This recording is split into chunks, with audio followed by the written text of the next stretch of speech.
बिस्मिल्लाहिर्रहमानिर्रहीम। अस्सलाम वालेकुम। आप देख रहे हैं हालात। मैं हूं सईद चौधरी। अपने पिछले व्लॉग में मैंने वन कॉन्स्टिट्यूशन एवेन्यू या ग्रैंड हयात स्कैंडल जो है उसके ऊपर बड़ी तफसील के साथ बात की थी। अब कुछ और इंफॉर्मेशन हम तक पहुंची है और ये बड़ी दिलचस्प इंफॉर्मेशन है। इस स्कैंडल में कौन कौन लोग मुलव्वस हैं, इमरान खान ने ये वहां अपार्टमेंट जो है वो कितने में खरीदा था और कब खरीदा था, और फिर जो पीपल्स पार्टी के रहनुमा हैं खुर्शीद शाह साहब, उन्होंने 5.5 करोड़ रुपए जो इसके चीफ एग्जीक्यूटिव ऑफिसर हैं हफीज शेख साहब, उनको क्यों भिजवाए थे और सौदा क्यों नहीं हुआ था। अच्छा, ये रेहाम खान ने अपनी किताब में भी जिक्र किया भिजवाने का, लेकिन इसके पीछे जो कहानी है जो हमने पता की है वो बताएंगे तो और आपकी आंखें जो है कहते खुली की खुली रह जाएगी। और ना सिर्फ ये जो हफीज शेख साहब हैं इन्होंने ये वारदात डाली, बल्कि इनके जो ससुराली हैं सतारा टेक्सटाइल वाले, सतारा ग्रुप वाले, वो भी इनके नक्शे कदम पे चलते हुए एक वारदात डालने की कोशिश कर रहे हैं फैसलाबाद में। अच्छा, बहरहाल, लेकिन इससे पहले एक और बड़ी अहम खबर है जो डोनाल्ड ट्रंप साहब जो हैं उन्होंने जनाब ये ऐलान कर दिया है आपने हॉर्मुज़ खोलने का, और वो जो उन्होंने नाकाबंदी की हुई थी ईरान की तो वो ख़त्म कर रहे हैं। और वो कहते हैं जनाब ये जो मैं कर रहा हूँ ये काम, इसका नाम उन्होंने प्रोजेक्ट फ्रीडम इसका नाम दिया है। आज से ये ना वो काम शुरू हो जाएगा। वो जो कहते हैं गैर जानबदार ममालिक जो हैं उनका बेचारों का तो कोई कसूर नहीं ना, जो जंग में किसी तरीके से किसी भी अंदाज में जिनका कोई किरदार नहीं है, तो उन ममालिक ने, गैर जानबदार ममालिक, गैर मुतलका ममालिक, इस जंग के हवाले से उन्होंने कहते मुझसे मदद मांगी थी जनाब, हमारे जहाज बिलवजह रुके हुए हैं, तो उनके लिए वो कहते हैं जनाब जी मैं खोल रहा हूँ और हम मदद करेंगे ये प्रोजेक्ट फ्रीडम के तहत आपने हुर्मुज़ से गुजारने के लिए। और दूसरा उन्होंने कहा मेरे जो नुमाइंदे हैं वो ईरान के साथ बातचीत कर रहे हैं और मुस्बत अंदाज में बात वो कर रहे हैं, आगे बढ़ रही है। आपको याद होगा कि इस मौजू पे जब मैंने आखिरी व्लॉग किया था तो उस वक्त मैंने ये अर्ज किया था कि आपने हुर्मुज़ का जो ईरान की नाकाबंदी वाला मामला है वो बड़ी ढीली ढाली नाकाबंदी है। पहले दिन तो इन्होंने सख्ती की थी इब्तदा में, लेकिन जब अराक्ची साहब जो ईरान के वज़ीर ख़ारिजा हैं अब्बास अराक्ची पाकिस्तान आए थे, जो यहाँ से मस्कत गए थे, मस्कत से फिर पाकिस्तान आए थे, फिर वहाँ से मॉस्को गए थे, तो उन दिनों ये पाकिस्तान के ज़रिए ये पैगाम मैंने ये अर्ज़ किया था, अब उसकी तस्दीक हो रही है कि पाकिस्तान के ज़रिए ये पैगाम भिजवा दिया गया है अमेरिका को, जनाब पहले आप नए हुर्मुज़ जो है या हमारी नाकाबंदी है ये ख़त्म करें। और दूसरा उन्होंने ये कहा था कि जनाब ये जो हमारे ऊपर जंग मुसल्लत कर रहे हैं आप लोग, इसका जनाब कोई हमें ज़मानत चाहिए कि दोबारा हमारे ऊपर हमला नहीं होगा, देर पामन के लिए। और फिर तीसरी बात ये उनकी तरफ है कि जनाब ये 2 काम पहले हो जाएं, उसके बाद जो यूरेनियम वाला मामला है उसके ऊपर जनाब वो टेबल टॉक होंगे। जी सर, अब जो इसकी तस्दीक भी हो गई है और ये जो कुछ लोग समझ रहे थे पाकिस्तान जो है वो शायद उसका किरदार ख़त्म हो गया, उस वक्त मैंने अर्ज़ किया था पाकिस्तान का किरदार कायम है, मौजूद है, और ये मुज़ाकरात इंशाल्लाह होने पाकिस्तान में ही हैं और ऐसा ही होता हुआ मुझे नज़र आ रहा है। अब आता है जनाब वो जो वन कॉन्स्टिट्यूशन एवेन्यू वाला स्कैंडल है या ग्रैंड हयात वाला स्कैंडल है। आपको याद होगा पिछले व्लॉग में मैंने अर्ज़ किया था कि ये जो कंसोर्शियम था, एक तो बीएनपी के नाम से एक जनाब इन्होंने कंसोर्शियम बनाया था और उसमें बिस्मिल्लाह टेक्सटाइल और एन से नियाग्रा और पी से पैरागॉन। अच्छा, पैरागॉन सिटी जो लाहौर में है ना, ये वही ग्रुप। अब जो ख्वाजा साद रफीक हैं, क्योंकि उनका नाम किसी दौर में ये जुड़ा था, देखो उनका कोई फ्रंट मैन है जो ये पैरागॉन को चला रहा है, असल में पीछे जो है साद रफीक साहब है और उनके भाई हैं, तो उनका नाम भी आ रहा था जनाब, इनके भी वहाँ बड़े अपार्टमेंट हैं।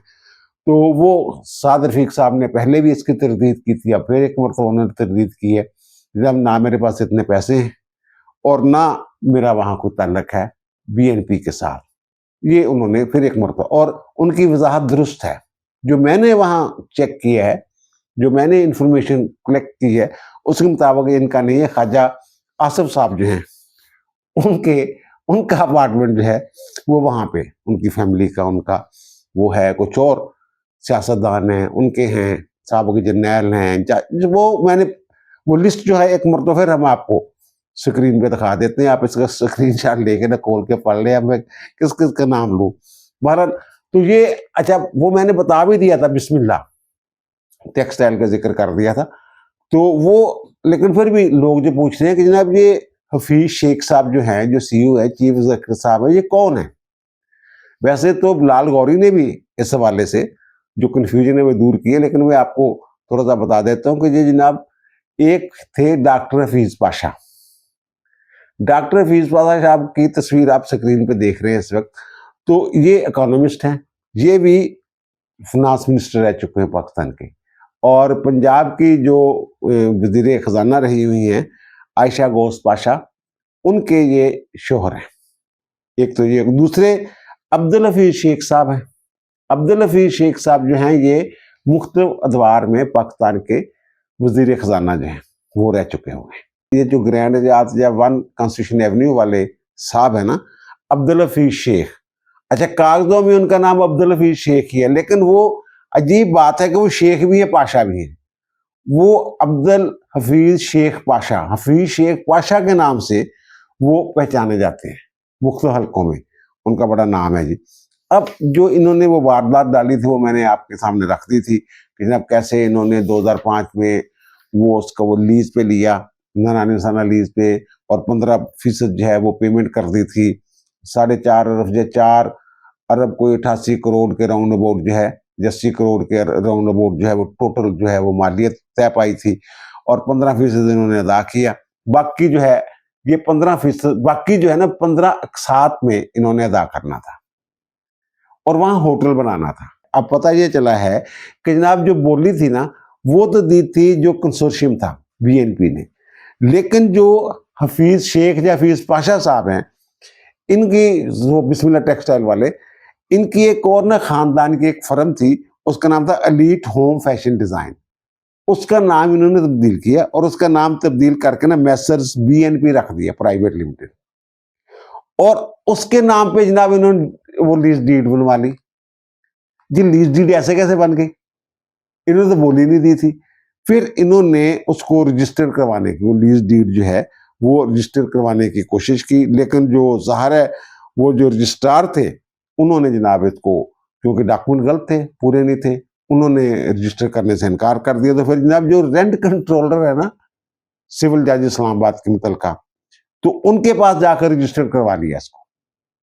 एफआईए ने 2017 में इस हवाले से एफआईआर भी दर्ज की इनके खिलाफ। अच्छा, बहरहाल फिर इन्होंने कुछ तहरीरी यकीन दहानी कर दी अपार्टमेंट बनाने के हवाले से।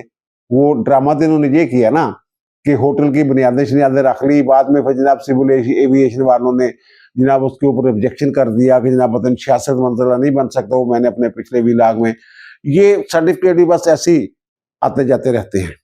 एनओसी भी कभी मिल जाता है, कभी मनसूख हो जाता है, ये कई एक अदारे होते हैं इन्वॉल्व इसमें। तो बहरहाल वो जनाब इन्होंने वहाँ वो उसके साथ इन्होंने ये किया कि जनाब हम यहाँ अपार्टमेंट बनाएंगे, अपार्टमेंट जो है कुछ जो है फरोख्त कर देंगे, कुछ जनाब होटल का हिस्सा होंगे, तो भी हम किराए पे दिया करेंगे, जो लग्जरियस किस्म के जो अपार्टमेंट हैं वो।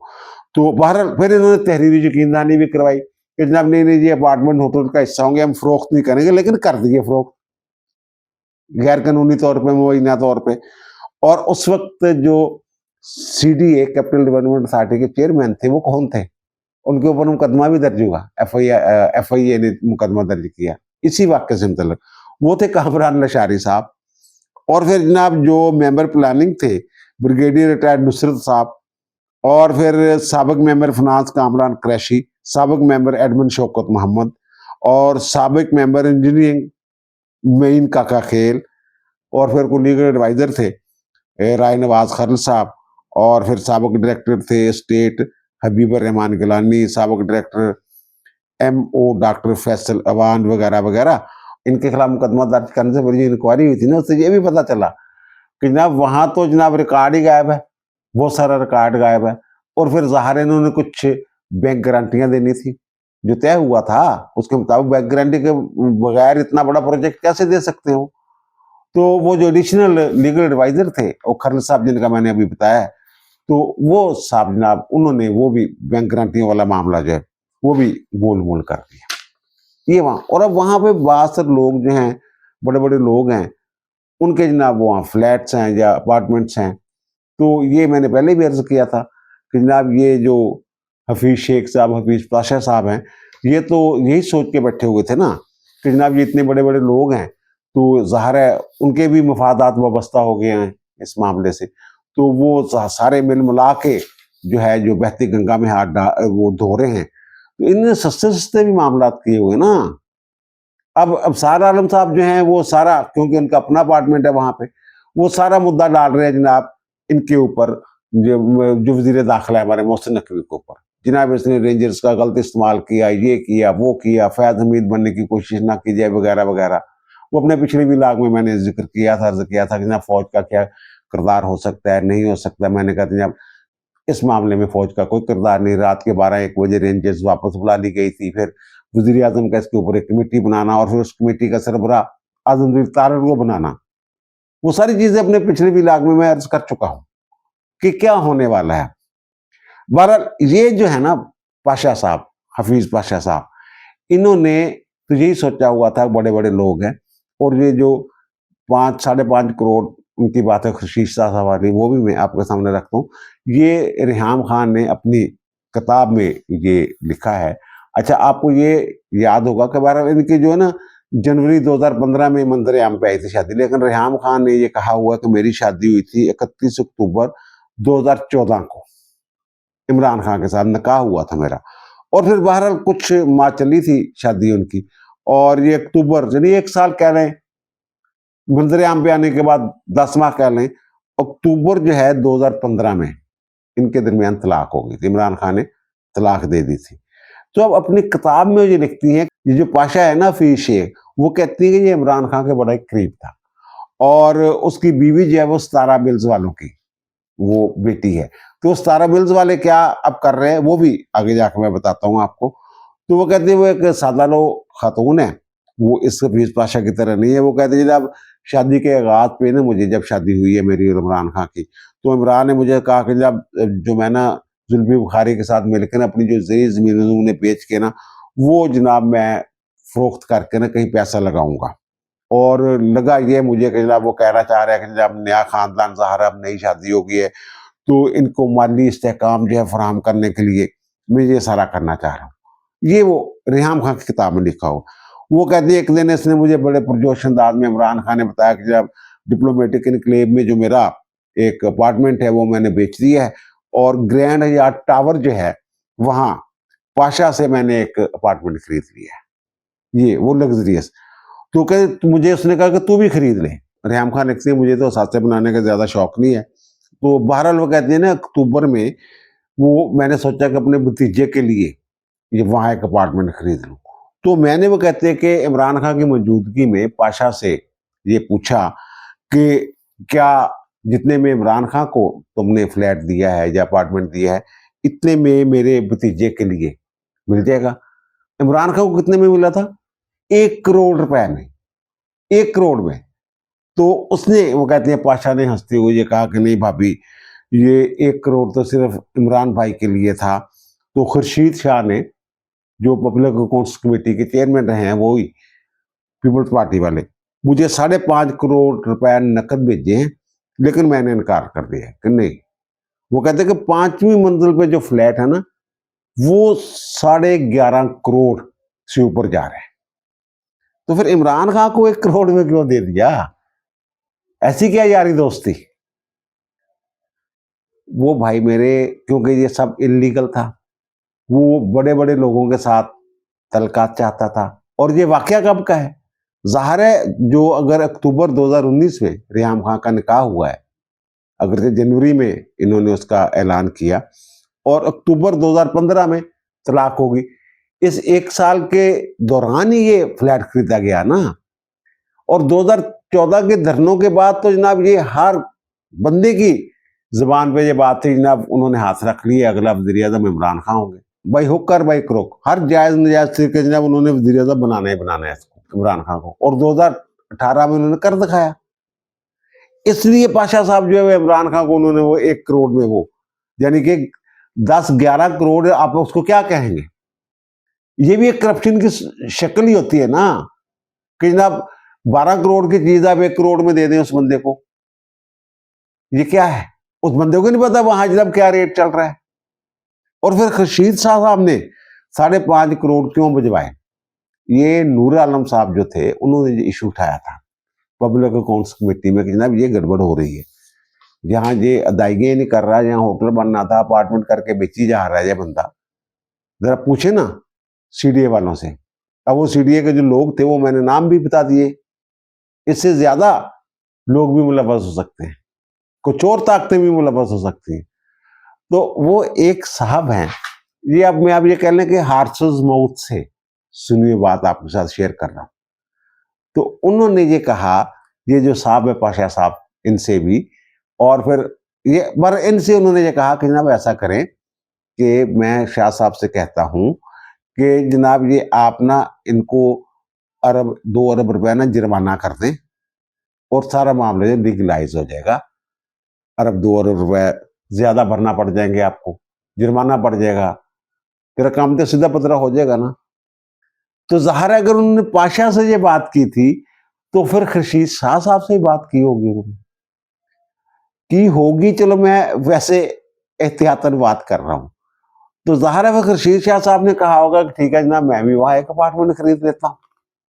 उन्होंने 5.5 करोड़ रुपए जनाब भिजवा दिए कि जनाब 5.5 करोड़ रुपए, पता नहीं किसके जरिए, शायद उसी बंदे के जरिए ये पेशकश की गई हो, 5.5 करोड़ रुपए में यार मुझे एक फ्लैट या दे दो, अपार्टमेंट एक।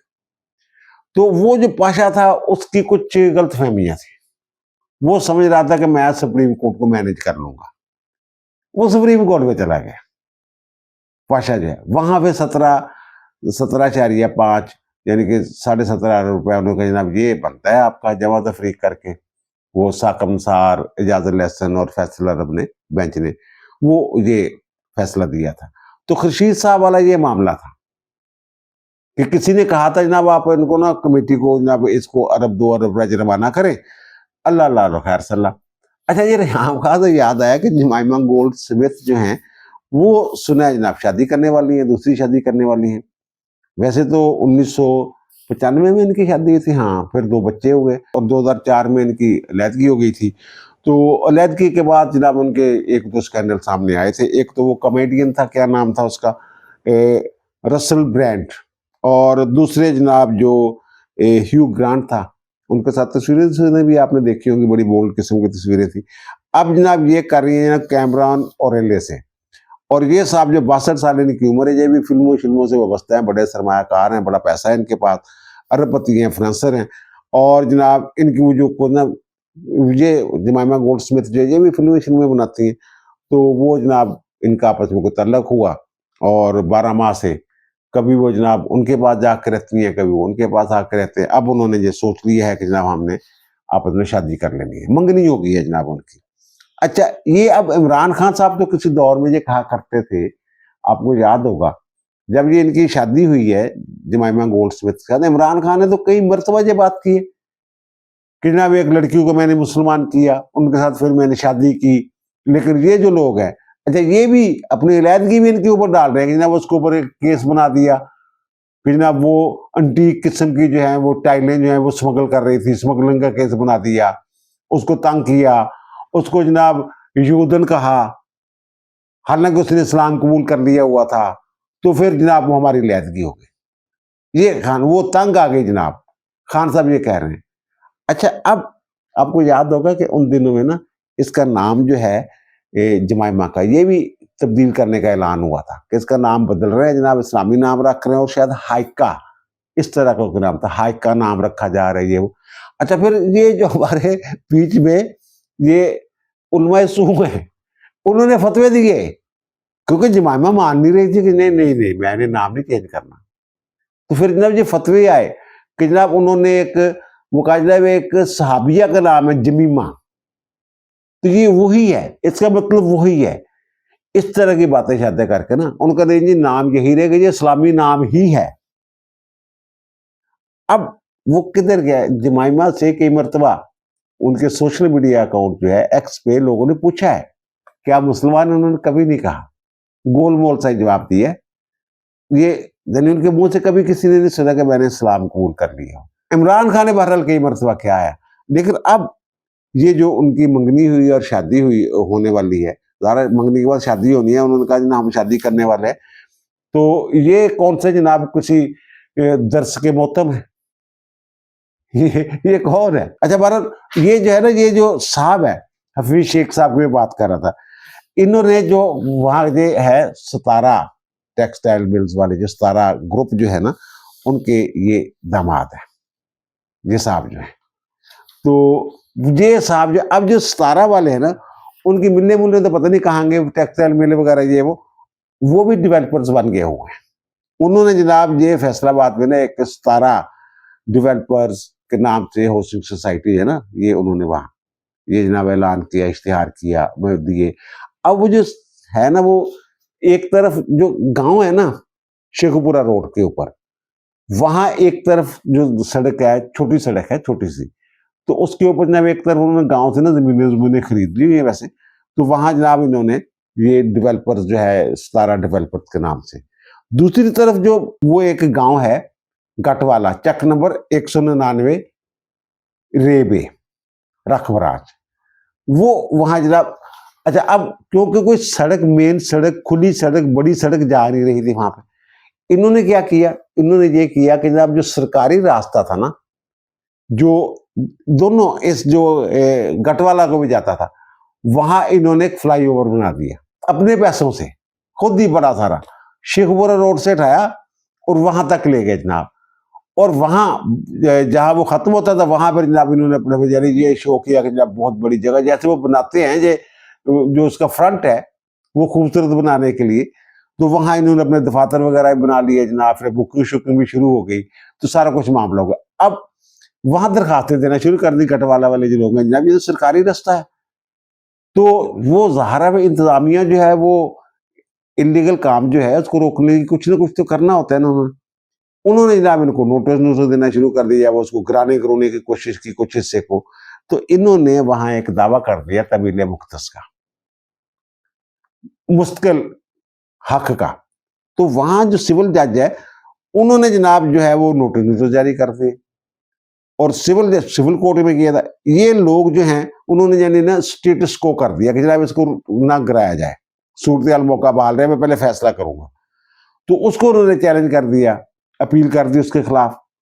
तो अपील में जनाब उन्होंने कहा कि जनाब ये तो इनका राइट ही, राइट ही बताए क्या है इनका, ये किस हक के साथ ये कह रहे हैं जनाब ये पोल हमारा है, ये तो पोली इंक्रोचमेंट है। वो ऊपर वाली अदालत ने ये किया कि जनाब ये उन्होंने स्टे खत्म कर दिया और कहा कि जनाब मेरिट के ऊपर इसका पहले ये फैसला करें कि ये इनका दावा जो है ये काबिल समात भी है या नहीं है। सिविल कोर्ट ने कह दिया जनाब ये काबिल समात है, नोटिस जारी कर दी। उसके खिलाफ वो फिर अपील में चले गए, तो अपील में उन्होंने कहा जनाब नहीं, ये तो इनको हक ही कोई नहीं है, इनको मुस्तकिल राइट कैसे दिया जा सकता है। तो उन्होंने जनाब इनका जो दावा है वो खारिज कर दिया, यानी कि जो उसको मुस्मार किया जा रहा था पुलिस इंतजामिया की तरफ से, कार्रवाई की जा रही थी, उनको जनाब करो तो कार्रवाई, लेकिन उसके बाद कार्रवाई नहीं हुई। दावा खत्म होने के बाद जो हाजी इदरीस साहब हैं, जो मालिक हैं टेक्सटाइल ग्रुप के, उनकी तरफ से कोई अपील भी नहीं गई, वो फाइनल हो गया हुआ। लेकिन उन्होंने वही रास्ता इख्तियार किया जो उनके दामाद ने इख्तियार किया, पाशा साहब ने। वो जनाब कभी जनाब राणा सनाउल्लाह के साथ तस्वीरें आ रही हैं, कभी जनाब वो लाहौर पहुंच गए और मियाँ नवाज शरीफ साहब के साथ भी एक तस्वीर जो है वो आ गई। फिर जनाब जो सीनियर मिनिस्टर हैं पंजाब की, उनके साथ तस्वीरें जनाब, वहां इंतजामियों को जनाब उन्होंने डराटो दिया वहां पे, जनाब ये देखे ये तो मैं बंदा ही उनका हूं, आप ये क्या कर रहे हैं मेरे साथ। इंतजामिया डर गई।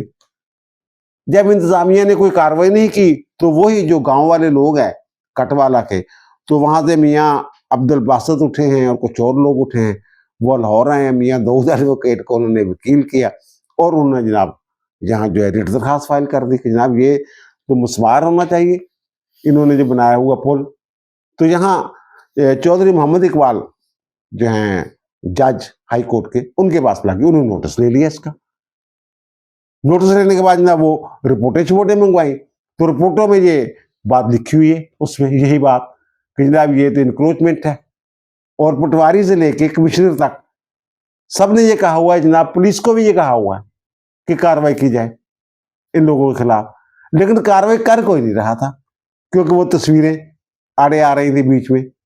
और फिर इन्होंने पिछले दिनों एक खाना शाना किया हुआ था, उसमें राणा सनाउल्लाह साहब भी बैठे हुए थे। अब राणा सनाउल्लाह साहब की मौजूदगी में वहां की पुलिस की ये जरूरत है कि जनाब हाथ डाले किसी के ऊपर? तो वो जनाब अब ना इसको, जो इसकी आखिरी तारीख पे उन्होंने जनाब, जो चौधरी इकबाल साहब हैं जज हाई कोर्ट के, उन्होंने जनाब जो है वो डिप्टी कमिश्नर फैसलाबाद को और तहसीलदार जो मुतलका है उन सबको कहा जनाब वो जाती तौर पे अपीयर हों 13 मई को। 13 मई को आप चंद दिन बाद, तो वो जनाब सारा रिकॉर्ड कोड भी लेके आए, जो कुछ भी है, और खसरे खुसरे वो नंबर तक उन्होंने लिखे जनाब, जो खसरा नंबर 154 155 जो है, वो चक नंबर जो है 199 वो गट वाला जो है, वो ले लू के आए जनाब आप लोग। ये क्या है? तो ये अब ये मुकदमेबाजी चल रही है। कोशिश ये भी वही कर रहे हैं कि बड़े लोगों का चेहरा दिखा के उनके उनके साथ ताल्लुकात बता के जनाब अपना काम निकाल लिया जाए। अब ये चौधरी इकबाल साहब जो है, ये 13 तारीख को, सॉरी जो मैंने अर्ज किया 13 तारीख को, 13 मई को, ये इस केस की समाप्त नहीं कर सकेंगे, डेट डाल रहे हैं। उसकी वजह क्या है कि इनको जनाब मुल्तान बेंच में ये इनको ये जो रोस्टर है, नए रोस्टर के मुताबिक ये अगले हफ्ते से मुल्तान बेंच में ये इन्होंने काम करना है। लाहौर हाईकोर्ट प्रिंसिपल सीट पे ये केस लगा हुआ है। अब 13 तारीख को इस केस की सुनवाई इकबाल साहब नहीं करेंगे। बहरहाल लोग नजर रखेंगे जनाब क्या होता है क्या नहीं होता। ये है अशराफिया सर। अब दीजिए मुझे इजाजत, मुलाकात होगी नए भी इलाके के साथ। अल्लाह ताला आप पर, मुझ पर, हम सब पर मेहरबान रहे। अल्लाह हाफिज।